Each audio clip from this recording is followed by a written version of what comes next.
Good evening, folks, and welcome back to another episode of South of the Cheddar Curtain. As always, it's your boy Devin Hine, sitting across from the table from Mr. Luke Mueller. You want to say hi to the folks, Luke? Hello, folks. Alrighty, guys, we got a great show lined up for you tonight. We're going to do a little recap. There's been more free agent acquisitions, former Packers moving around the league, and then Luke and I also did a couple mock drafts. We did. Each of us did one, so we're going to compare notes. It's going to be a great show. I'm looking forward to it. So, like I said, let's recap some free agency stuff. So, before we get to new players that we brought back, somebody very close to Luke's heart will be back in the green and gold. Take over, Mr. Mueller. Ooh, McHenry's own is coming back. Mr. Big Bobbert, Roberto Grande. Tanyan is Roberto Grande. That's a good one. I thank you, Reddit, for that. I love Roberto Grande. Not as good as McHenry's own, obviously, because that's kind of my shtick, and I'm going to run with it. And I was honestly running out. I was running low on faith. We were going to keep all my guys, right? Yeah, you were having a bit of an identity crisis last episode. What happens if I don't have any guys from Illinois? I mean, Big Bob could have been gone easily. Mm-hmm. Dean Lowry could have been gone easily. I mean, he was one of the suspected people to get us some cap space, right? So, I mean, it was looking pretty bleak. Looks like you got 3 out of the 4 back. Yeah. Honestly, I'll take that. At the moment, because Tyler Lancaster is still a free agent, I wouldn't be surprised. We bring him back on a cheap deal or something. Could be for depth. Yeah. Keep in contact with him in case somebody goes down with injury. You know, he definitely stepped up his play last year. Can't believe I'm saying this, but I don't hate that idea. As a depth piece, especially as we'll get into a little further down the depth chart than previously, right? Indeed. I'm fine. I mean, he's not absolutely terrible. He probably deserves to be on a team. But there is one guy, and I don't know if we'll get to it this show, but there's one guy I'm looking forward to in the draft that I hope we bring home. I'm going to guess he's from Illinois. Is that probably a fair guess? He's from Illinois, but that's okay. We can talk about him a little bit later. Oh, well, we are for sure going to get to it because I want to hear every single one of your picks, including the 3 7th-rounders. No problem. Because everybody matters. Everybody. Wasn't Marquez 6th or 7th? I think he was 5th, 6th. Because that was the year we got Jamon Moore, like EQ. EQ was going to be the 7th-rounder. Yeah. Okay. I think it was Jamon 5th. No, Jawan was like 3rd. So when he just absolutely tanked. Yeah, that was a big surprise.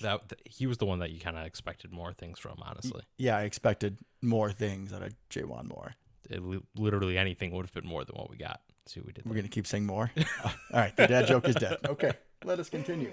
So, other Packers that we didn't know were back the last time we recorded with the influx of cap space that we had from Devontae. I was going to say, and the outflux of talent at the receiver position. Okay, yeah. True. 2 sides to every sword. Mm-hmm. Rasul God is officially back. Which is huge. 3 years? 3 years? What was it? 3 for 21 or something like that. That sounds right. I was thinking 3 for 30, but that was another player that we'll get to. Yes. But 3 for 21. 3 for 21. I'm happy. It looks like he probably took a little bit of a discount, right? Yeah. He was in an interesting spot in his career because that was the best he's played. You know, some people will say, well, he had a really good system. He had really good players around him. I don't really care how we got a relatively nice deal. I'm just happy he's back because that man is special. And if he is even 80% of what he was last year, I think that's a fantastic deal for us. Obviously, you don't necessarily expect him to walk in, have the impact he did, right? He hasn't really shown that he's that player the rest of his career. But if he can be, like I said, 80% of that, I think we would be ecstatic because he brings a different dimension to the secondary that we don't really have with anybody else, right? We have Jair, who's kind of like a little pit bull, basically. It's exactly how you described him last time. Yes, I'm glad I'm consistent because he was just bowl you over, but he's tiny, relatively, right? Stokes, who's just going to fly with you. And has no idea where the ball is most of the time, but that's okay. We're working on it. Speed rating, great. Awareness, working on it. Right.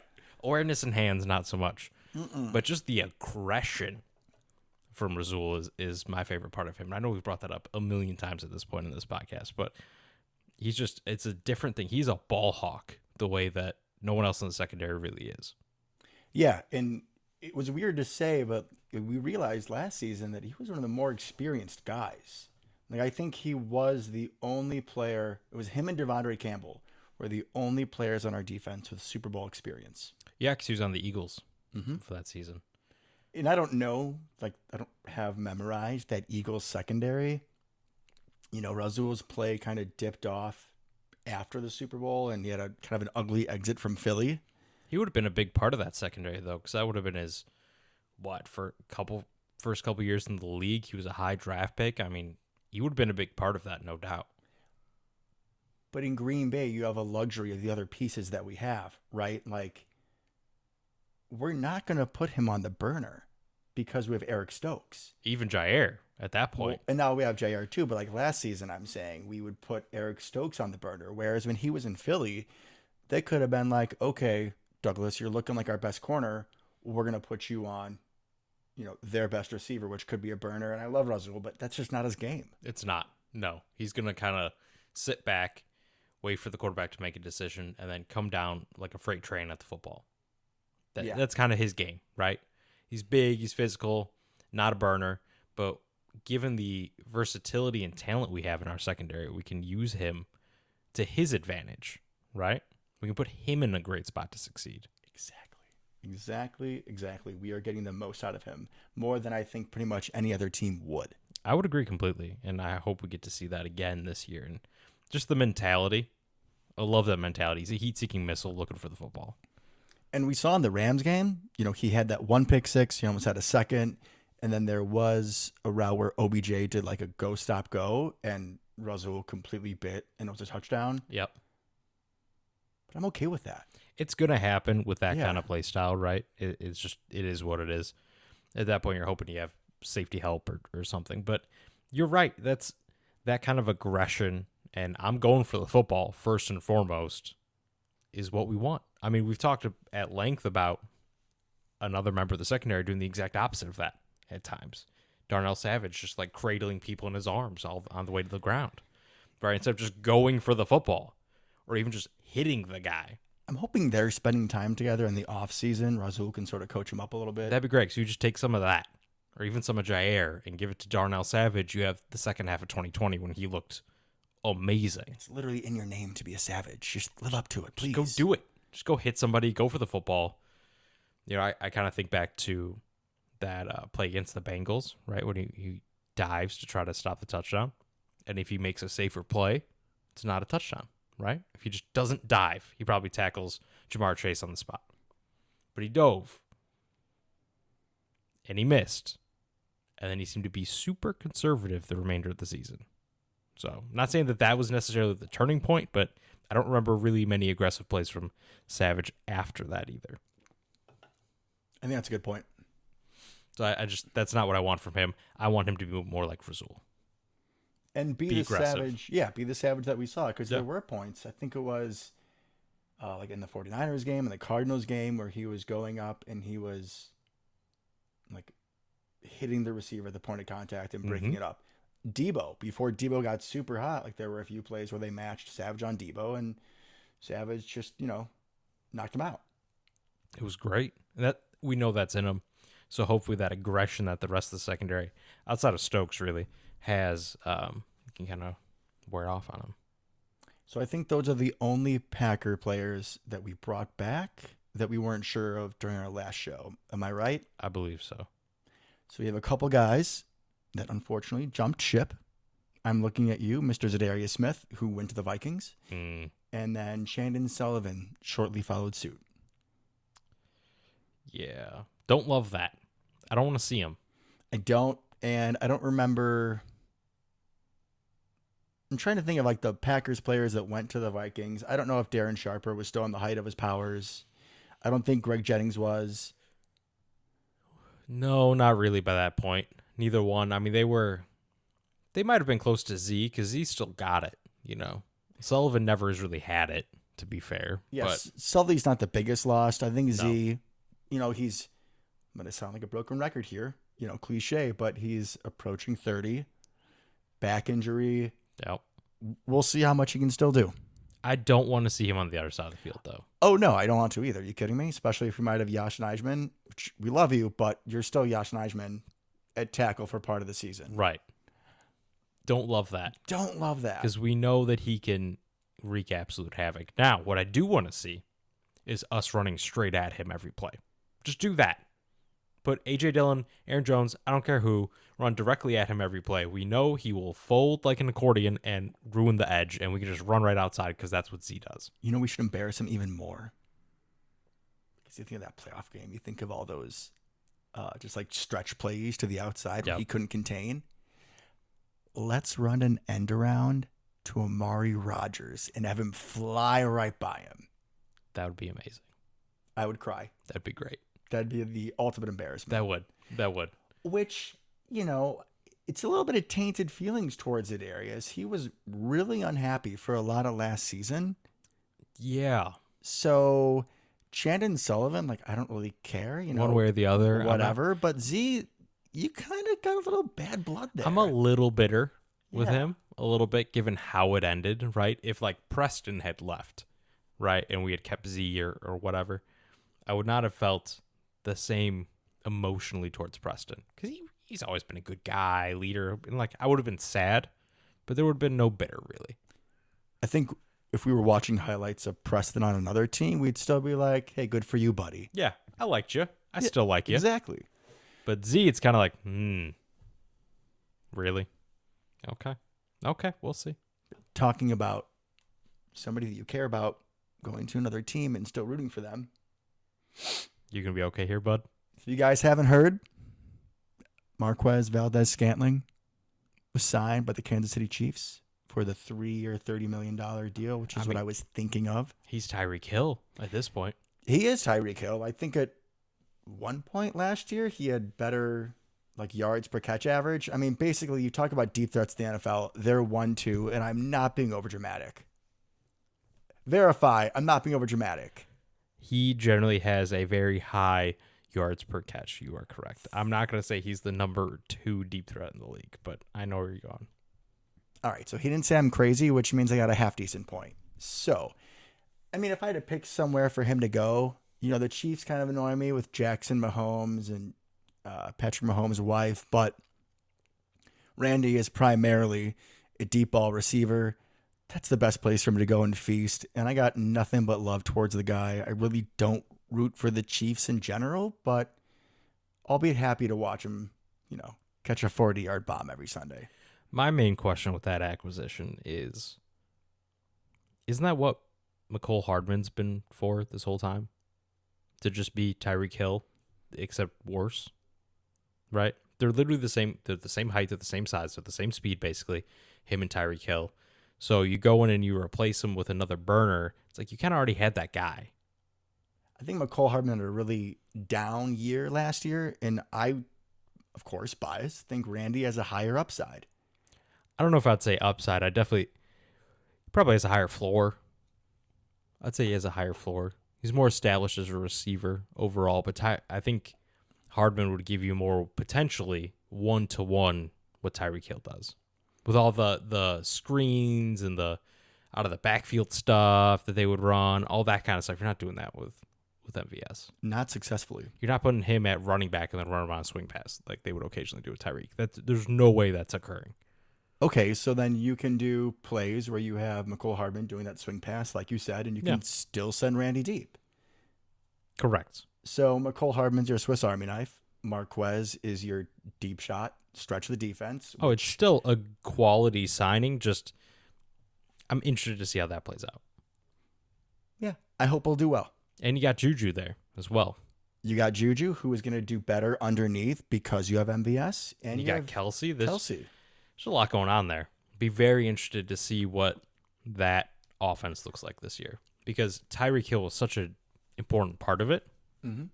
Obviously, great scheme, great quarterback, great other pieces. But so much of a defense's attention had to go to Tyreek every single play. Right? And we know that MVS draws attention. We've seen it on our own offense. But it is nowhere near that level. So I'm very intrigued to see what it looks like. Are they as successful without Tyreek? Yeah. I'm curious. I'm just looking forward to seeing what happens. It'll be fun to watch for sure. All right. Unfortunately, moving on from Marquez. We did add a couple pieces, though, and some nice pieces, I would say. I was happy with him. So we added defensive tackle Jerron Reed, who was drafted by the Seahawks a few years back. Out of Alabama, I believe. Sounds about right. Yeah. He is 6'3", 306. He's a big guy, but he's quicker than you would think for his size. Yeah, he's not one of those like 330, 340 that straight run stuff, or a little bit more TJ Slaton style. That's not him, right? Mm-mm. He can be disruptive in the backfield. 24 and a half career sacks for a guy who's only, I believe, 27, 28. So that's pretty good from a defensive tackle. Yeah. I was watching some film, and they put him both at nose tackle and at like 3 or 4 technique, meaning like over the offensive tackle, which we saw last year that we liked seeing Kenny Clark being able to play over a defensive tackle, that he could just completely bull rush. Right. So Jerron Reed not only gives us that flexibility to move both him and Kenny Clark around, but I think it gives Kenny Clark his best running mate on the defensive line probably that he's ever had. Yeah, I don't remember how good Mike Daniels still was. You had Kenny what Clark's was like left first of Mike year. Daniels, yeah. They would have been like Kenny Clark as a rookie at that point, right? Maybe. And he's not the same type of player as Mike Daniels, obviously. But you're essentially replacing Lancaster, right? That's basically what you're doing. Which Ron Reed, and it was much more productive, much more explosive, much higher upside player. He is 27, 28, so he is what he is basically at this point. But what he is could be a 6-7 sack guy. Yeah, he could be the starting defensive tackle on a lot of teams. And if you take that with Dean Lowry, a little bit of breakout year last year. Shout out to my boy Rockford's own. Had a hell of a season. I Right? never denied it. I mean, could you imagine? You get those two and Kenny Clark. I mean, all three have something they could bring to the table to disrupt a play. And Lancaster was never going to disrupt a play. He may just kind of be there in the way, which is fine. You need that as well, right? But all three can be disruptors on any given play. And then you add our edge rushers. And whoo, get me excited. And don't forget about TJ Slaton, who ascended as the season went on and did have a key 4th down stop against the 49ers in the playoffs. He did. So you also give him a little bit more time to season back there. He isn't necessarily thrust into a starting role right away, which I like. Like, he's still a really big guy. He's not going to be able to play a ton of downs necessarily. But now you have those 3 main pieces on the defensive line, right?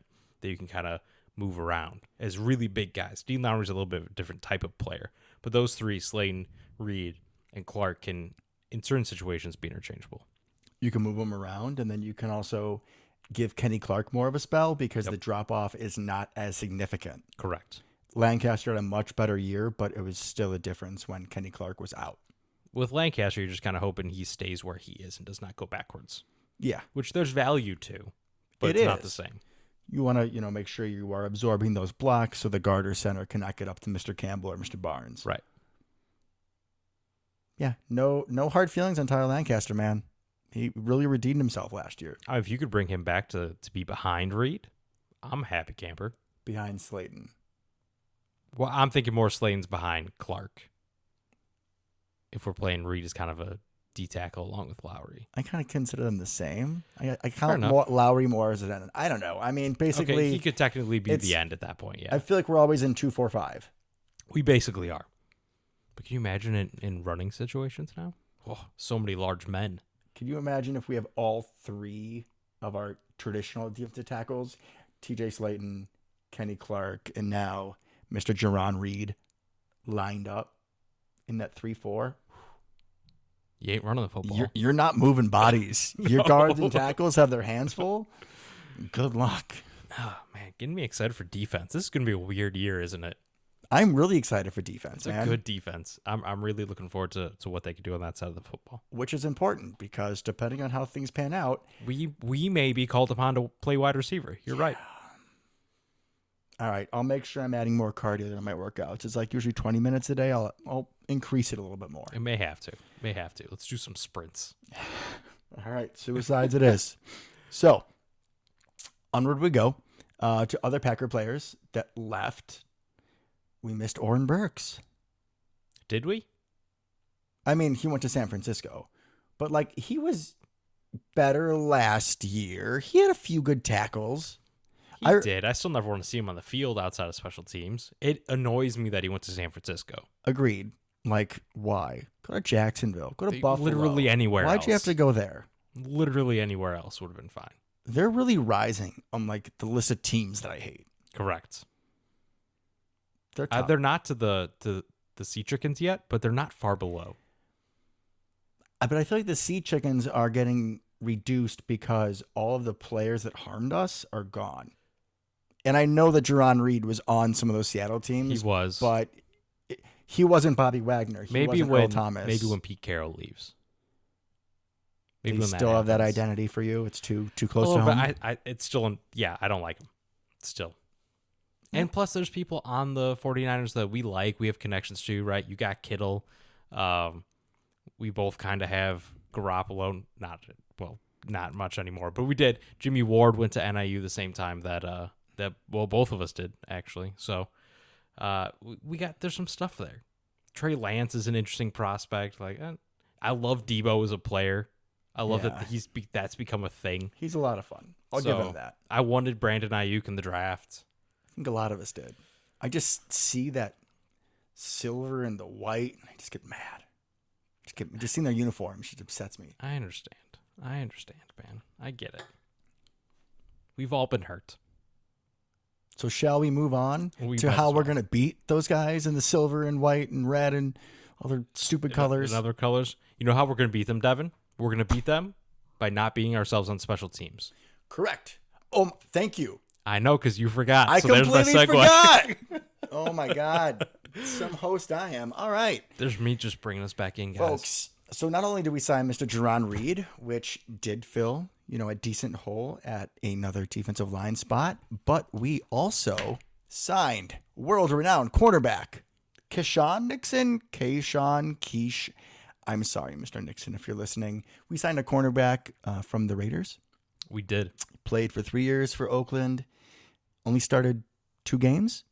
So he is a textbook special teams guy. If we recall, Rick Bisaccia, our new special teams coach, was from where? The Raiders. How much do you want to bet that Rick Bisaccia was like, hey, LaFleur, let's get this guy. Oh, he can 100%. 100%. He was like, this is one of my guys. He's a great special teams player. Maybe he was the leader of special teams or something, right? Captain, something. Yeah. Bring him on over. Be like, cool, sure. He's a lot better than having Isaac Yiadom or Josh Jackson on the back end of that cornerback room. So you might as well get somebody who brings something to the table, especially with how bad our special teams have been. So I was a little excited seeing that. Like, that was a signing for the express purpose of improving special teams. 100%. Now, granted, we would have needed another corner, right? Because you want to have like 6, and I think we're at like 3, 4. But yeah, that was definitely a special team signing, which is different from how we've been doing things for the past 10 years. Yeah, historically, right. He's going to be, corner 5 or 6 when this is all said and done, I'm sure. That would have been some undrafted kid or something, some developmental project type of guy normally. But now he has a purpose on the roster. Yeah, we've talked about this before. These guys that are on the bottom part of the depth chart, sometimes, usually what the Packers did was we tried to have, like the third best linebacker, like Ty Summers, for example, to be the third best linebacker, and thinking about like he's not really going to be on the field in that situation, but he's going to be a 3 or 4 phase special teamer. Right. So think about where can you maximize somebody's impact, even if it's guys in the lower half of the roster. So I was really happy with this signing. Really under the radar, but it's definitely moving us in the right direction. If nothing else, it is a sign of we're paying attention to it, right? Like I said, Isaac Yiadom was playing special teams. He was terrible at it. He was terrible at everything. I was going to say, terrible at everything. So at least this is effort being put towards improving that. Him, obviously, we talked about last time, Pat O'Donnell, good holder, used to the weather, that kind of thing. We're definitely shoring up some of those areas that we struggled in last year. So it's a good sign of things to come. Football is a game of luck, We got Pat O'Donnell. I think we definitely moved the luck meter in our favor just a tad. And like we talked about last time, I'm a sucker for oddly athletic special teamers, kickers and punters. So I'm all for the big, jacked, fast punter. I'm here for it. Could you say we struck gold with Patty O'Donnell? Okay. Oh, Okay. indeed we did. All right. Is it on to the mock drafts? I am very excited for this. I think, except for when we get to the people, I have no idea who any of them are. It's fine. We're just talking about filling needs. Yeah. So, folks, I believe it's Pro Football Focus? Football PFF. Lovely people at PFF. They give out great information, great analysis, and they also have a draft simulator. Which is one of the better ones that I've stumbled upon at this point. There used to be, what was the old one? Like first pick or first draft, or first choice. It was something like that. But I didn't really care for it a ton. It seemed very unrealistic. But this one seems much better. Much better. And they have little scouting reports for everybody. And I appreciate that. So the way that it works is you pick whichever team you want to be, and then it simulates kind of, and each team is programmed for their actual needs. So Right. like they're not going to have the Packers taking a quarterback in the first round if we weren't picking for them. Which is why, maybe it's not accurate because they wouldn't have picked Jordan Love. But I digress. Touche. So basically what happens is you pick your team, you go through all your picks, and you say your team works out. Now, Luke and I have agreed that going into the draft, the Packers do have 11 total draft picks. Mm-hmm. And throughout our mock simulation, we did not trade any of these picks. Correct. There has been reports about a couple of receivers we talked about, which we should jump on quickly. Yep. Brandon Cooks, he's kind of bounced around a little bit. Started with the Saints, went up to New England. Last couple of years was in Houston, which, despite all the issues they've had, still had 2 seasons of 1,000 yards receiving back to back. I think he's had 6 total, which is incredible given how much he's bounced around. Yeah. Kudos to him. Houston apparently was asking for a 2nd-round pick. What do you think? Would you take it? That's hard. That's very, very hard. I think I probably would, since we have 2. If we had 1, I don't think I would. Mm-hmm. I think that's kind of the way I'm looking at it, because I'm looking at who we could take in the first couple rounds, right? And I think I would rather have short-term Brandon Cooks over those people. Now, he has a not super great contract, so that's something we'd have to look into. And there's also, he said previously, he alluded to he would retire rather than be traded again. Now, that was before all the Deshaun Watson stuff, and obviously Watson left and all that. So I think he probably would put that back on the table, that he would continue playing if he got traded. He just got tired of moving around so much. But I think I would do it for a second. If it's just a second, I think I would do it. I think he's a player that has shown he can just jump into a new team, clearly, because he's had 6 straight. I think it's 6 straight 1,000-yard seasons. He can just jump in with anybody. I mean, he wasn't playing with great quarterbacks this whole time. I mean, he had the Houston Texans last year. Davis Mills. Hey, Davis Mills looked pretty good the second half. Yeah, but that first half, He not looked, so much. Yeah, no, I agree completely. But he can jump into varying systems, varying levels of quarterback play, and produce. So I think, obviously, him and Aaron Rodgers in our offense would be the best he's probably ever played with. So I think I'd do it. What about you? Yeah, I think so too. I'm really hoping we're going to, get into it more about first or second round receivers that we would take. But it is very rare that you get a receiver that comes in and balls out as a rookie. You do have exceptions. We've seen basically all of those exceptions in the last couple of years, but Justin Jefferson, Jamar Chase. So, it's more of a recent trend that it happens. Mm-hmm. But overall, the draft in itself is a bit of a cluster shoot. Brandon Cooks is a known commodity. He's still in his 20s. Like you said, look into the contract. But yeah, I would take him for a second. Easy. I think what I would like overall, right, is us to come away somehow before the season starts to have one at least semi-established wide receiver, bring him into the building. And then also whatever draft picks we throw at it. Because obviously some level of draft picks will be thrown at wide receiver. But I would like to see somebody that's not a rookie come in to help. Yeah, I completely agree. Because if nothing else, you're hedging your bets with the whatever rookies you bring in. So it's my 2 cents. I like him. Another guy to bring up, Bryce, I think we brought up DK a little bit last time. He's a guy I'm not so sure on. What are your thoughts? It depends on the asking range. What's the price? Because he's a great player. He's better than Brandon Cooks. He's better than Brandon Cooks. And, Cooks is really shifty, right? And fast. He's got some long speed in him too, but very different receivers. Whereas Metcalf is going to, for sure, vertically stretch the field.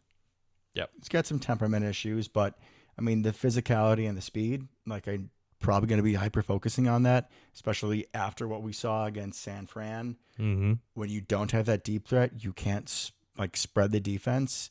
Right. Creates issues. I would do a trade for DK Metcalf if it's a first and a third or a fourth. I'd be okay with that, but nothing more. I'm not giving up 2 firsts, not giving up a first and a second. That's where I draw the line. Okay. I think that's reasonable. I would probably be in a similar boat. Now, my biggest problem with him, I think, is the fact that he's going to want a lot of money next year. I believe his contract's up after this year, so you kind of have a 1-year deal, and then you're back into a similar boat as you were with Devontae. He's not going to get $30 million a year or whatever, but he's definitely going to be asking for 2025 probably, right? 25-year-old DK Metcalf or whatever it is, 26-year-old. He's going to be asking for a lot of money. So I think looking past just this year, assuming our window's 2 to 3, roughly, right? That would be my hesitation.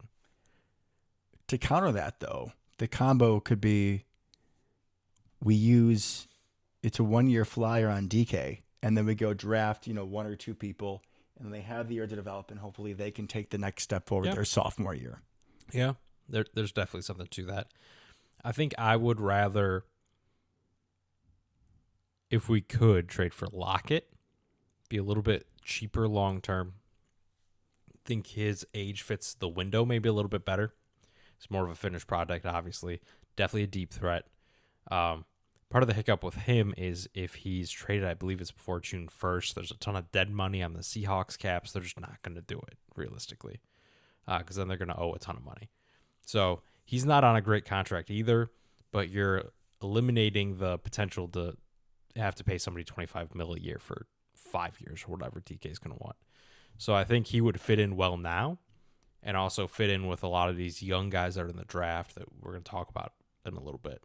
I think I'd more like that, or even, I don't know where this came from, but it's been flown around a little bit that A.J. Brown may be available. Which makes no sense because the Titans are still very viably a playoff team. Correct. But if A.J. Brown's available, I'll throw basically everything at A.J. Brown. I mean, he is better than DK Metcalf. To me. Madden bias much? Yes, he's on my Madden team, I understand. But no, I think I liked him better coming out of Ole Miss, man. He's not quite the athletic freak that DK was, but I think DK overshadowed the fact that A.J. Brown is still a freak. He's still really big, really strong for his size. Ran like a 4.4, right? Yeah, it wasn't the 4.3 that DK ran, but 4.4 is still plenty fast. Devontae ran like a 4.55. So, and he's a much better receiver. He's not as good of an athlete. He's a much better receiver. More polished. Yeah, he has a route tree, much better than DK. I think he's got better hands than DK. He can still stretch the field, but you can also use him in a lot more creative ways. He's kind of a big body, strong after the catch guy. He's got way more agility. Doesn't throw temper tantrums. Does not throw temper tantrums. That's the guy I would go after if he's available. I don't think he's actually available because that makes absolutely no sense. But it's been floating out there, so I thought I'd bring it up. Plus his connection to DK because people loved debating him or DK coming out of college. I was A.J. Brown all the way. And I was DK all the way. That makes a lot of sense. All right, to our draft. So I think we agreed that for at least the first few picks, we're kind of going to go back and forth, sharing what we did. Yeah. And then we can, Once we fire have off the no last idea who any five. of these people are. Yeah. Whoa. Okay, I I forgot got you real did- love for my 7th rounders, You bro. did a ton of research, I understand. Did like 2 hours. Let's not go crazy. Okay, yeah, I got home from work and like 15 minutes later, here we are recording, so I don't have that time. All right, sir. All right, so let's start us off, man. Who are you picking? 22 overall. Let's go. All right, so On the 22 clock. overall. The pick just before, or a couple picks before, Jamison Williams, one of the stud receivers. Okay, that's interesting because I have no idea where he's going. He went to 20 to the Steelers, or else he would have been my pick. So Interesting. I was looking on my draft board, and we Okay. needed a receiver. Yeah. There were, so we're picking at 22. There were 8 or 9 players listed before Mr. Treylon Burks, who I love dearly. Mm-hmm. Okay. And I took a leap of faith, hoping that he would be there later on. Maybe a 28. Yeah, maybe a Okay. 28. I was hoping, 6 spots, 8 or 9 players. There's a chance there. I rolled the dice. So instead, I'm really curious who you took now. I took a sneaky defensive starter who is probably going to see 20 to 30% of snaps. Okay, I know where this is I going. took a 6'2", 199-pound safety out of Georgia, Lewis Seen. Okay. Ran a Okay. 4.37 to the 40. He's compared to Anthony Harris, longtime Minnesota Viking. Yep. He is a downhill safety, Lewis Seen. bit of a Okay. thumper. Okay. When I saw him make plays on the ball, he was in position but didn't have the best hands, like a lot of our guys do. A lot of drops. Not great ball skills. But we got Amos's contract will be up the end of next year. Mm-hmm. Savage, we could do the 5th-year option, but we're not really sure. So at least Lewis Seen is our 3rd safety, which we saw a lot of Henry Black last year. He takes his spot, and then depending on how things go, he could take over as one of our safeties if we have to depart with Amos or Savage. That's fascinating because I Lewis Seen. Okay. Yeah, you didn't seen that coming? Oh God, here we go. Yeah, thumper. I did not necessarily think you were going to go thumper when you started saying defensive starter. I figured you'd go safety at that point, because all the other spots are basically taken at this point thanks to Jerron Reed. Lewis Seen. Okay, a little bit kind of a boxy guy. I mean, potentially more of an Amos. Yeah, right? If we're looking at our safeties, it's not perfect 1-to-1 because Amos actually has really good ball skills, but a little bit more of the Amos strong safety, a little bit more sure. He was apparently a very good leader at Georgia for everything that I've seen and read. I watched his workout at the combine. He looked pretty good. Not the most natural, ball skills wise, but okay. He kind of brings gave me up. some free safety vibes, though.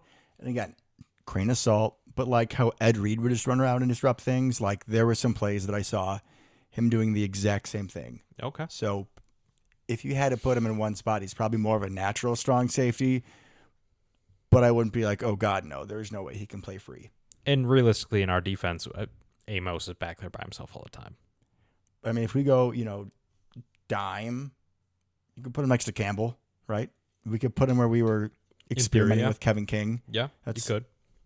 why I said he'd be a starter, because they do get significant snaps. Interesting. Your turn for your first pick. Okay, well, you almost kind of talked about it, actually. I did not do what you did. Okay. I did not wait on my love of Treylon Burks. I just took him. All right. I'm not going to play around. Perfect. Because he was my pick at 28, so we can both just bounce off. There we go. I did not trust he was going to fall to 28. So Treylon Burks, right? He's a very interesting prospect, right? He ran slower than everyone thought at the combine.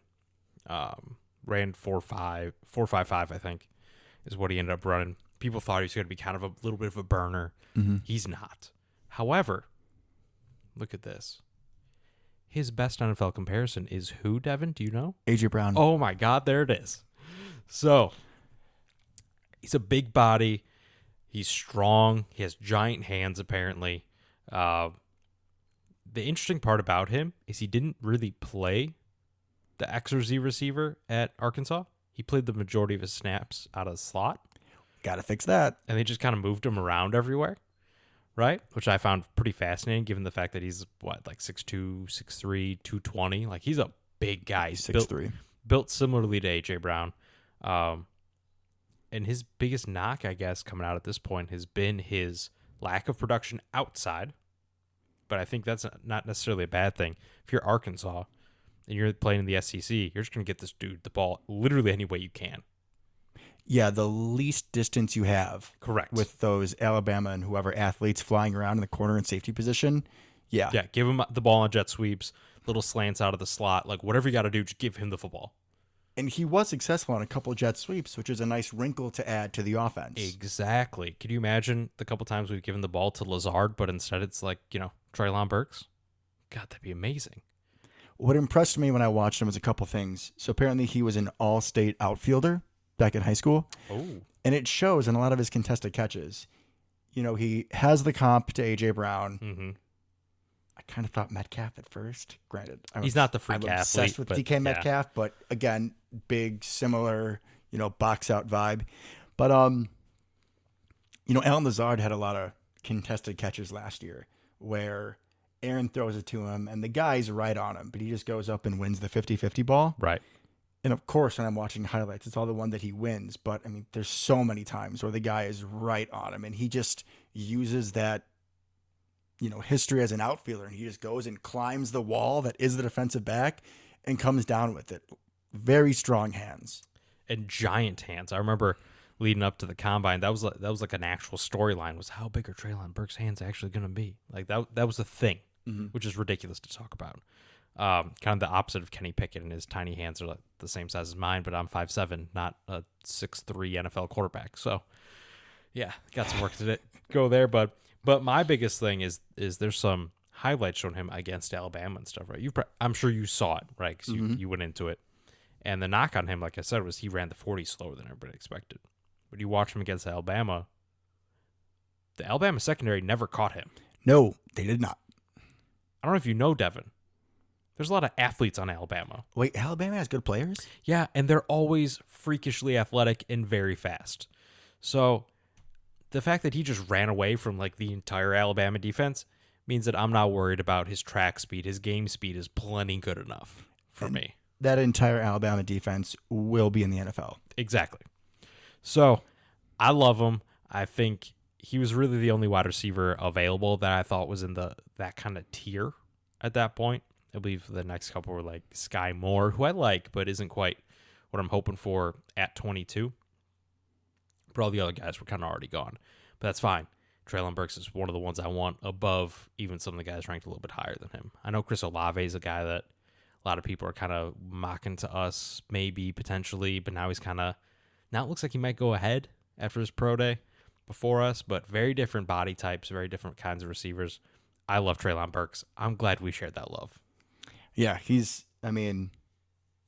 just want A.J. Brown on the team. That's enough all. of a physical specimen to be similar to DK, but he's got so much more variety. Like we talked about the end arounds. You can actually hit him on a bubble screen, which like my boy Randy, I love him, but he could not do that to save his life. He was so bad at him. Yeah, he was. So, well, that was my pick of 28. Well, I'm glad we just 2 for 1 right there. There we go. So now what was your pick of 28 after you went receiver? Okay, well, this is going to be interesting then. It's not Lewis Cine. It's not Lewis Cine. However, I went a slightly different direction at the same position. Okay? So they actually list him as a cornerback here. But he's not. He's not. I took Dax Hill out of Michigan. I've heard about Dax Hill. Now, Dax Hill is a freak, right? Crazy athletic. Ran like a 4.36, 4.37, something like that. Crazy vertical. Just an explosive athlete. Played safety at Michigan. Played slot corner at Michigan. He's expected to kind of be a over-the-top safety with that crazy athleticism. Just play center field, leave him all out there by himself, and he'll go figure it out and just cover people, right? Just run it down. But I also love that versatility to play corner, play slot corner, come down in, right? In nickel or dime or whatever. That would be fantastic, and I really like that. They're like, Lewis Cine's not that guy. No, right? no. He may cover tight ends or what have you at that point, but people think that Dax Hill may end up as a corner because he's that athletic, that he has at least the athleticism to play corner if you want. This could be the best case scenario of Demarius Randall. And that's a terrible name to bring up, I understand. But do you know what I mean? What was tantalizing about him, Devin's making a bunch of like puking faces currently, but that athleticism to play either one, I think Dax Hill actually can because he actually has, if that's fair. So Dax Hill is my guy at 28. Glad we're seeing through the same lens here. We're kind of thinking maybe a little help in the secondary, versatile, so they can fill a bunch of holes. We just went with slightly different secondary holes, right? I'm going with more of a slot corner. You're going with more. I mean, Lewis Cine could potentially, like you said, kind of be that sub linebacker type of deal. It's always fun to have a safety like that can come and play slot, right? I mean, we talked like Savage probably can. He has that athletic ability. Yeah. I mean, he kept up with Jamar Chase, except for, being a foot short. Correct. So I think that would add some versatility. And then you can do all sorts of like zone blitzes where people are rolling. I think that it's nowhere near the same. They're nowhere near the same athlete. Dax Hill's definitely more athletic, but you look at maybe, this could be Homer and me again, but Jimmy Ward, right? He came out, different all his eyes, but he came out as a safety and ended up playing corner, and then I was kind of playing safety. But they use him everywhere, right? And he's made some impactful plays, especially in that playoffs, including field goal block. But somebody like that, a really interesting piece to put back there. Could you imagine somebody like that and Jair, right? You just put him literally anywhere back there. And if Darnell Savage can actually take that next step and show all that athleticism and all that skill he has, you'd have three people just meandering the secondary, wreaking absolute havoc. Mismatches galore. And they're all in our favor for once. It's not Julio Jones on the Darius Gunter. Why'd you have to bring it up, man? We're having such a good show. You hurt my soul. So I like that we kind of went the same place there. Yeah, I think it's fun that we can make our secondary even better. Yeah, I mean, clearly we're putting a lot of eggs in the defensive basket. I don't think that's going to stop come draft time. Nope, we shouldn't. We should continue to make it even better. Correct. And we both got a wide receiver, the same guy, to help bolster that offense. So yeah, we just kind of did a little flip. We did. All right, 53. 53. I'm interested because I'm assuming we're going to diverge here at some point. Probably. But it'll be interesting to see how our totals, like position-wise and splits, end up. So I was looking at edge rushers because, we have Gary and we have Preston and then Tipa and Garvin, which did play well last year, but I still think we can upgrade. Also, when we drafted Rashawn Gary, we still had Preston and Za'Darius, who just got that 4-year contract. So it isn't a bad idea to grab another one. Plus, you can always do like weird NASCAR packages where you have your 3 stud outside linebackers just kind of roaming around the line of scrimmage. And it's a little insurance, right? Exactly. So there was a few I was deciding between, but I ended up with South Carolina. Okay. We're bringing back Kingsley, but it's Kingsley Enagbari. I'm so sorry. 6'4", 265. From his film, looks like he's got pretty good hands. Pretty good hand fighting, making sure tackles, can't get too handsy with him. And I thought he had a good motor. A lot of times, the play might have been away from him, and he's still finishing and cleaning up and chasing after fumbles, and that's what I like to see in a player. Okay. Not the greatest athlete from what I read about him, right? No. Not a super twitchy kind of guy, but a guy that's going to give good effort and kind of be where he's supposed to be. And like you said, good hands. I believe he has good technique from everything that I saw because did a little research on him as well. But I like that. Third edge rusher. Yeah, we could use one. And insurance, like you said. Okay. Does that mean I'm up? You're up. All right. So I went in the other side of the line, right? Okay. I went offensive line here. I just figure there's too many question marks, right? Jenkins is coming back sometime. Mm-hmm.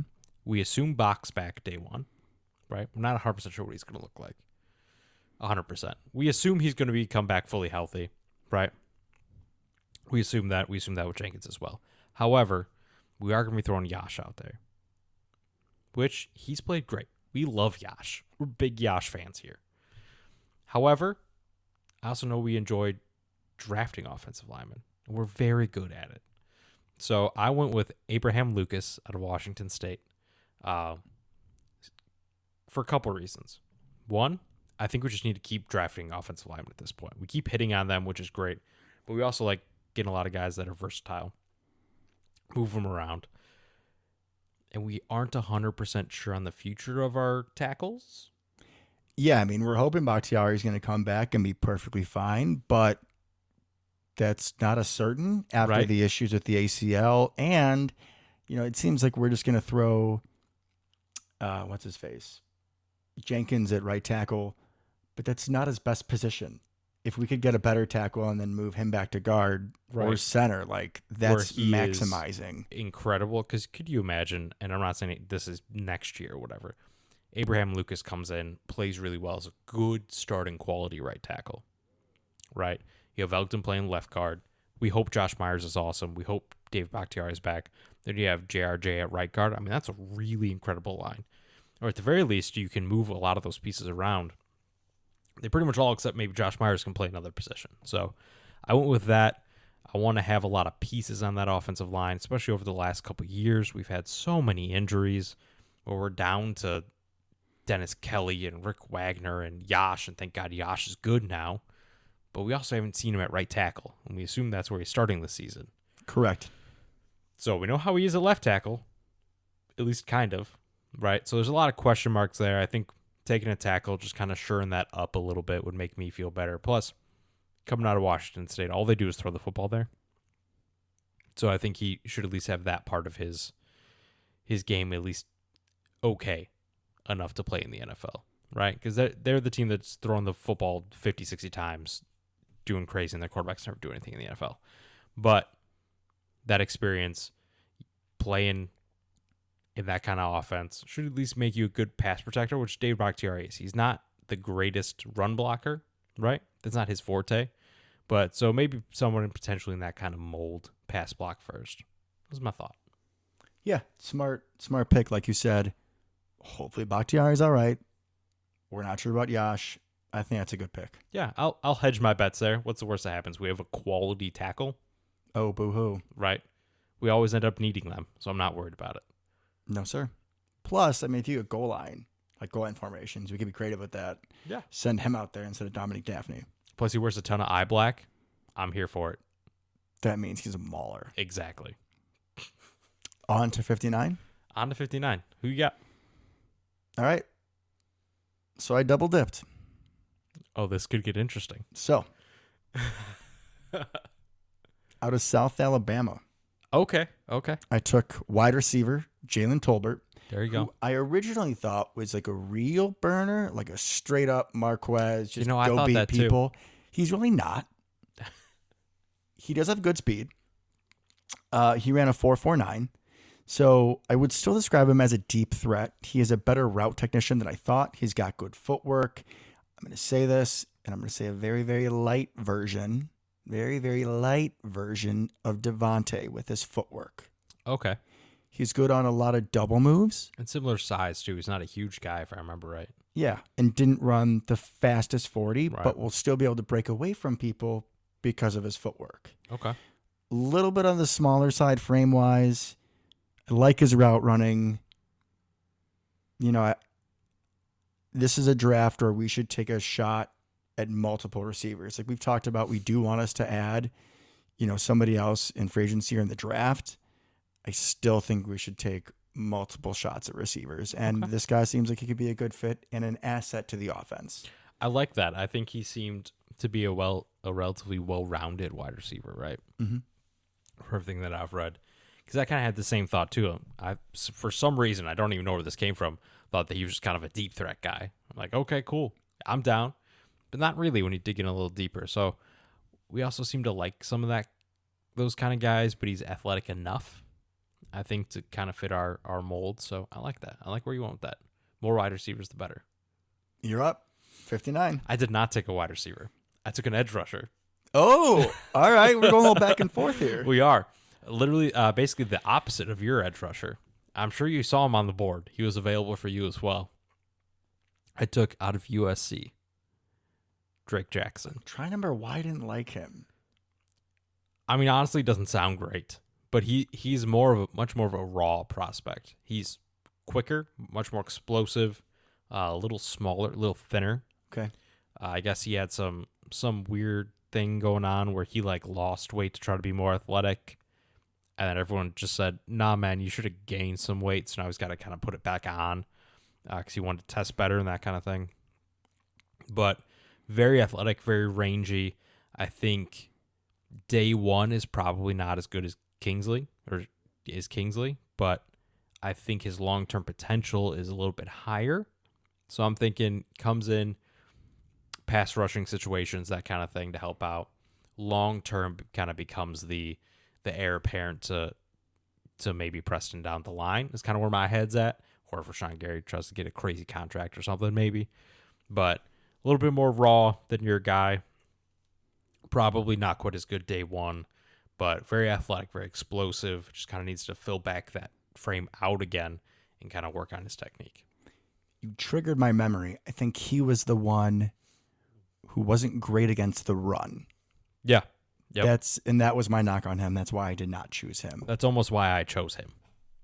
Not that because he's not good at the run, but I was kind of looking for a little bit more raw pass-oriented guy.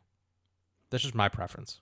It'll just be interesting to see when we can get him on the field. We would have to use more of that exotic 3 linebacker group because, we think about the pairings we did last year.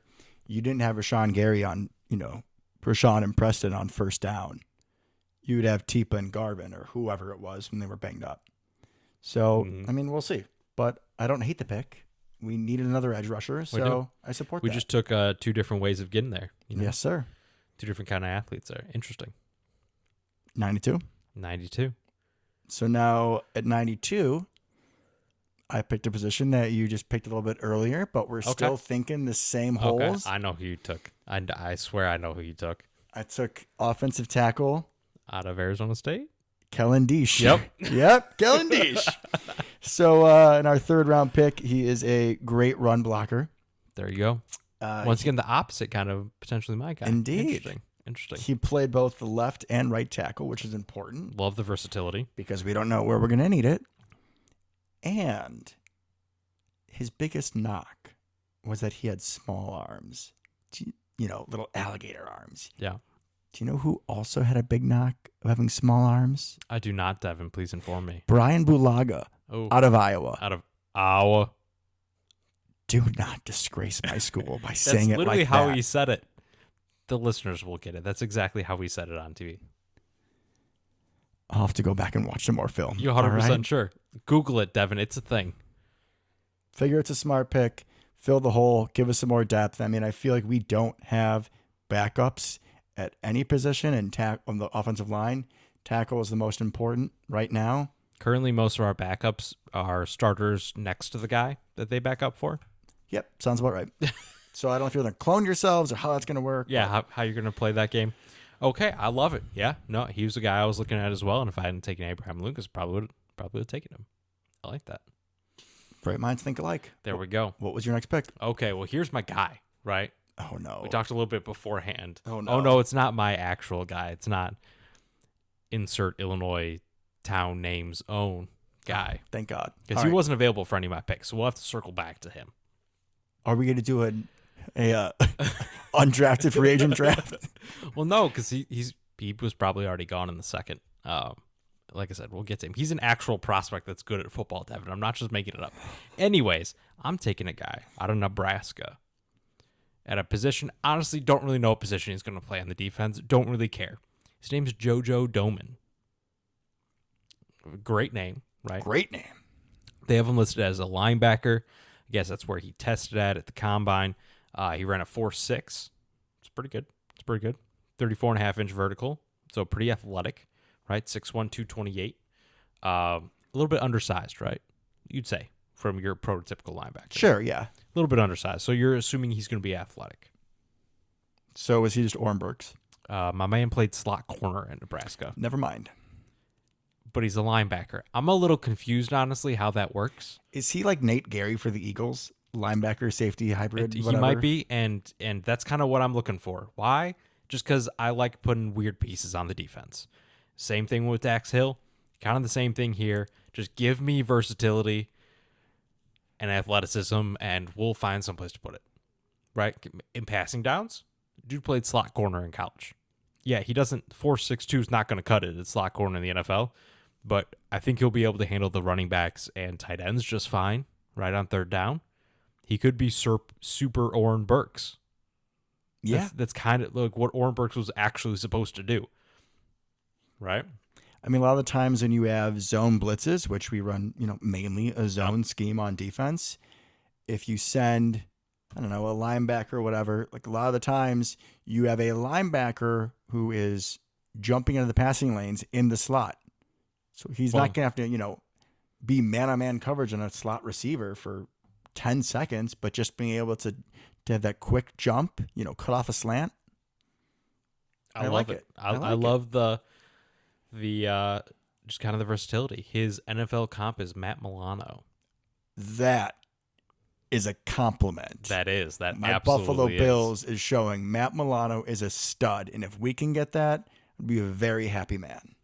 2020. This is an interesting stat line. 58 tackles, 6.5 for loss, 2 forced fumbles. Tied the team lead with 5 pass breakups, only in 8 starts. Was named second team Associated Press All-American at defensive back. And he also plays linebacker. That's unheard of. Yep. 72 tackles, 9 for loss with 2 sacks, 2 interceptions, 3 pass breakups, and 2 forced fumbles in 10 games his final year. He's not the best player between our drafts, but I think so far he is my favorite. I just love that he apparently does everything. He is the defense. Yeah, that he is. And I'm here for it. So him, Dax Hill, just run around, do stuff. That's my plan defensively. Hopefully Joe Barry gets on board with that. We're drafting a couple honey badgers. Yep, of various sizes, but yes. Why have one when you could have 2? The more, the merrier. Exactly. All right, 4th round. I'm excited for the 4th round. So before our last episode, I done a mock draft, and I kind of thought we were going to get into it, but with the Rodgers and Devontae stuff, Luke was like, "There's no way," and he was right because we went for like an hour, 15 minutes. Correct. So there was only one player that I drafted in both the mock then and the mock I did today. Who is that player? Linebacker Micah McFadden out of Indiana. Okay, and tell me why. Such a nice linebacker name, Michael isn't McFadden. it? Micah Hyde. All right. I like it. 6'3", team captain.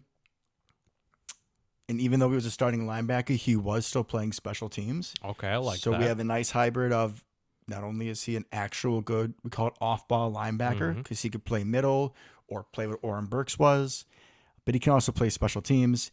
Ended up being second team All Big Ten. Okay. Just has a knack for tackle for losses. Okay. Real aggressive downhill play style, which is what we wanted Oren Burks to do, but he never could. Okay, interesting. I like that. I like that we both went linebacker right there. Right? So my 4th round pick. Fun name to say. I went with a pass catcher. I like that. I did not go with a wide receiver. What? Right. I went with, out of SMU, Grant Calcaterra. It's a good name. That's a solid name. Talk to me why you went tight end in this spot. I went tight end in this spot as, once again, insurance for Roberto Grande, McHenry's own. And also the fact that, like, we should probably have someone that can actually play tight end on the roster. We've talked about this at length, but we have Dominique Daphne, whatever he is. We have Josiah, who's a fullback, right? We have Big Dog, who's a tackle that's just eligible all the time. And we have Big Bob, who's hurt. Yeah. So it's an interesting, it's like the Island of Misfit Toys at Correct. tight end. This guy is more in the Big Bob range. He's 6'4", also ran a 4.6, athletic type of guy. And that's pretty much all I need to know, honestly. Athletic, tight end, sign me up. I mean, yeah, he's not Trey McBride, who's the top tight end in this draft class, but it's not a super great draft class for tight ends. You know, there's obviously no Kyle Pitts, there's no TJ Hawkinson, there's no Noah Fant, there's nobody in that realm. No George. No, definitely no George. But so if you're I'm looking for people with skills and athleticism, and that's him. So good enough for me. I'll take it. And yeah, as much as I wanted Josiah to be good last year, the product just didn't deliver. And maybe he takes a good step, but having another tight end is not a bad idea. It'll just be interesting to see how we construct the roster. They did just re-sign Daphne, and I don't think we're going to keep 5 tight ends. So maybe they just cut him. I don't think they signed him to like $1 million deal. There's no way. Just take your loss if we draft another tight end. I would agree, but I want another person in that mold.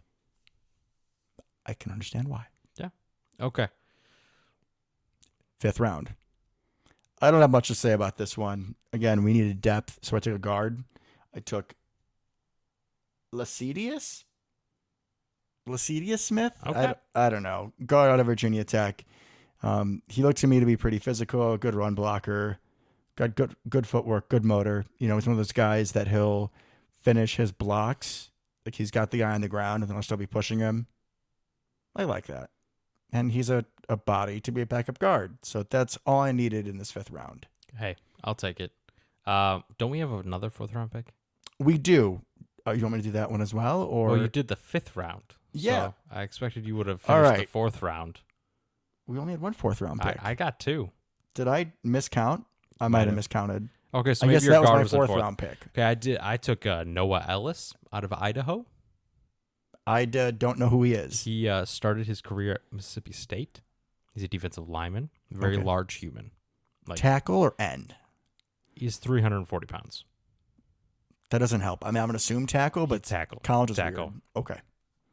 Okay. Transferred, showed some disruptive ability at that size. I mean, I'm thinking realistically, he's kind of like TJ Slayton, right? I just felt like now's a good time to get another depth, large guy. More large guys is what I'm looking for here. Let's have no true defensive ends besides Tyler Lancaster and just defensive tackles just up and down the line. I'm here for that, right? Honestly, what does the defensive end actually have to do? Rush the passer? We got the outside linebackers for that. Mm-hmm. If the front 3 just play the run, I'm good because you're right. We're only playing 2 of them most of the time anyway. So just another big body over there. Has some athleticism. Good enough for me. Now to the 5th round. Now to the 5th round. My apologies, folks. Okay. So I am triple dipping. Interesting. At wide receiver. Okay. A young man who was just recently in Green Bay, Wisconsin. Like a couple days ago. Was he visiting with the team? Was he just visiting the stadium? That I don't know. I wish I did. This young man is 6'2", 181 pounds. He ran a 4.2 840, which is absolutely blazing. Yeah, that's crazy fast. Come on home to Green Bay, Tyquan Thornton. I like that. I like that. One of those Baylor speed demons, right? So, pure speed. He's the actual MVS replacement, right? Because he can't really do anything else. He's just an even lankier MVS Correct. replacement. Because he's really thin. He's really thin. Like, he gets hit by a safety and he might break in half. Correct. But, I mean, Robbie Anderson. Similar. Yeah. That'd be a high-end comp. I'm talking like physically. Yeah. Robbie Anderson's real skinny. Trendon Holiday? He was little. Was he short? Still frame-wise. I know, but I'm trying to think of tall, lanky guys. MVS is a good one. Mm-hmm. But maybe Robbie Anderson. So you're thinking that kind of mold. I like that. Pure deep threat. Worst things to get at that point.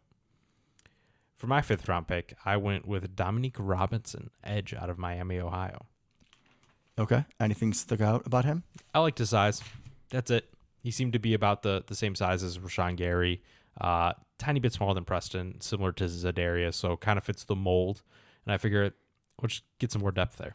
That's what I went with for a lot of these picks. At this point, you're not looking to fill really any major holes. You're just looking for somebody who hopefully can develop, maybe play at special teams. That's it.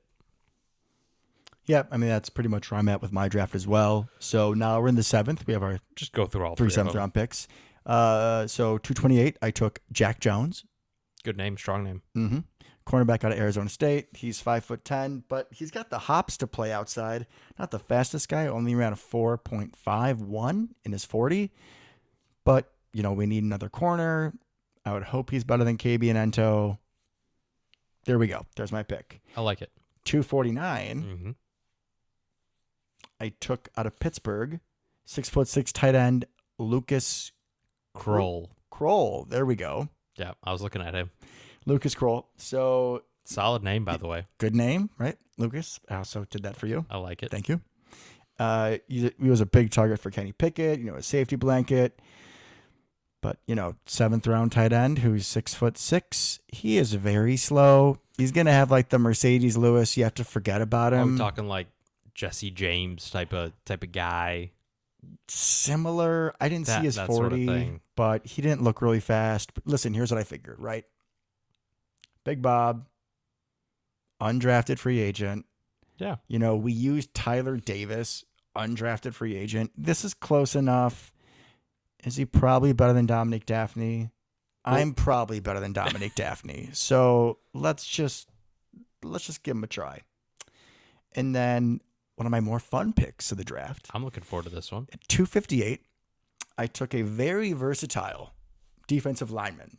Very versatile. Because he plays not only defensive end, like Dean Lowry, he's also been a stand-up edge, but he started originally at Notre Dame as a defensive tackle. So he's played literally everything. Yes. His name is Myron Tagovailoa. I butchered that so bad. You did. And there's another Amos? He's got a hyphen name. Anyways, he's Tua's cousin. He's a versatile defensive end. He's currently 6'3", 268. So he slimmed down to play defensive end, and he was able to still split double teams, got good hands. Just not as a sexy, versatile player like you guys in the secondary, but I still like to have defensive ends that can play tackle or edge. And he's no Dax Hill or JoJo, that's for sure. But no, I see what you're saying. He can literally play potentially at least 2 spots, I think, in the NFL. Maybe D-end and outside linebacker realistically is what you're looking at there with that size. Hey, at that point in the draft, absolutely go for it. Like a lot of your picks for your edge guys, right? Just depth. Could we maybe get somebody to replace Garvin or Tipa on the rotation? Sure. Maybe. I mean, they played decent, but, it's a shot in the dark, and that's what you you're see going what for we at get. this point. Mm-hmm. Okay, so at 228, first pick in the 7th round, I went with Logan Bruss, tackle out of Wisconsin. Okay. I know basically nothing about him, but I do know we like taking offensive linemen latish in the draft and not putting them at the position they played in college. I expect a tackle taken in the 7th round Center. by us probably ends up at guard. Yeah. Right? Probably ends up at backup left or right guard. Good enough for me. Wisconsin, bunch of big boys on their offensive line. If I've learned one thing through college and pro football, it is you want linemen from Wisconsin. Good enough for me. Right? If you're a college football team, you want to get high schoolers from Wisconsin. If you're a pro team, grab people from actual Wisconsin, University of Wisconsin-Madison. Good enough. They're great at playing linemen. They're all large. It works. Country strength. Exactly. Pushing a lot of plows. They all have it. In the second one, 249, I take my second wide receiver of the draft. Nothing wrong with that. Honestly, I'm kind of expecting something else to happen. Right. So I took my Traylon Burks obviously up top, and I'm expecting us to get another wide receiver somehow at some point in here. Malachi Carter from Georgia Tech. Don't know a ton about him. Seemed relatively athletic. Good size on him. Good enough for me at this point. Is he just Malachi Dupree 2.0? Because that was another late pick. But Malachi, yeah, and he was supposed to be good too. Remember he was with OBJ at LSU? Was he? I mean, people were like, for a 7th round pick, they expected he wasn't going to start. Did he even make the team? I don't think so. He had flashes at LSU on that team. Anyways, last pick, I just took the random linebacker from Arizona State, Darian Butler. I don't know. More guys, maybe special teams, right? Get a lot of those kind of guys on coverage units and return units and stuff like that. You can never have too many relatively athletic linebackers. And what does drafting more off-ball linebackers potentially do? What does it do? Could get Ty Summers off the roster. Ooh, that's true. I think my picks probably get him off the roster. I think I might have done it. We can keep Isaiah McDuffie. He hasn't harmed us yet. Unless we put JoJo at slot corner, but that's unlikely. You got this other guy. He can take him off the roster. That's true. Darian Butler. Coming for you, Ty Summers. Coming for you. All right, folks. Well, that concludes our first mock draft. Thoughts, Luke? I think what was interesting was how similar we were. in our positional needs. Obviously, you did more wide receivers, but we both picked several edges. We both picked a tight end. We both picked tackle pretty high first 3 rounds, right? And our first 2 picks were basically just flip-flopped. Mhm. We had the same exact thought process, just slightly different angle with our secondary players. So super interesting to see that we are thinking that similarly going into this draft. Well, what did your dad say when we were at Sally's musical thing? He's like, on the show, it's just you two agreeing with each other. Which, Yes. I mean, he's not wrong. Sorry that great minds think alike. I mean, you wanted Aaron Rodgers off the team, but that's fine. Besides that, yeah. We're moving past that. I'm trying to be positive, man. That's fair. Looking forward to good things. So that's my main takeaway. That and we both love Treylon Burks. You somehow think he's DK, and I think he's AJ Brown. So Let me pretend that he's DK. he's definitely not DK. He's definitely AJ Brown. He's DK light, which is No, AJ he's Brown. not. Okay, what? That's not true. Ooh. Okay, There we go. There's back to an argument. but we have very very similar tastes is what we're looking for here, which I find interesting. And then it'll be great when the Packers. God, what's like the worst case scenario? We take a guard in the first round. But we never draft guards, even to play guard. Elton Jenkins. Nah. And when we did it, I was like, what in God's name are we doing? That's true. That's the only one, though. We never take We always take tackles, movement guard. We're going to take a guard and a middle linebacker. No, Like maybe- Kobe Dean. Maybe Lindenbaum from Iowa. I'm just thinking of take him. stupid picks that'll piss us off. Yeah, That would piss us Lindenbaum off. after we have Josh Myers. Yeah. Perfect. That would piss me off. That's pretty much it. Honestly, I could maybe an outside corner would annoy me. Replace the Silver Fox. Okay. First round. Okay, let's not. That's blasphemy. You know that we have 3 kickers on the roster right now? I do. That shows that they have a lot of faith in him. That's sarcasm, guys. Don't worry about the Silver Fox, all right? You just stay over there worried about your own people. Who are my own people? Oh wait, they're not on the team anymore, Devin. Okay, I think it's time to wrap this up on that note. Shots have been fired, but I will just come back with Razul God and Devondre are mine. Okay? Okay, that's fair enough. And unfortunately, Josiah is the stepchild I never wanted. That's fair. All right. So this has been a great episode. I thank you guys who stayed in for the whole hour and 17 minutes that we're at. Oh, it's a long one. It's a long one. It was a great one. We've been looking forward to this one. And we will be putting out probably another full mock draft. You know, we're going to see What happens what leading up to the happens draft. exactly. But And we'll that- definitely do an episode right before the draft. Yeah. And obviously one after. Maybe we'll talk about some people the Packers have met with. Maybe we'll use that time to go talk about the Bears and Vikings new coach and how we're going to beat the shit out of them for years. At some point we should bring that up, yeah. We got some options. We do. Until next time, Go Pack Go. go Pack Go.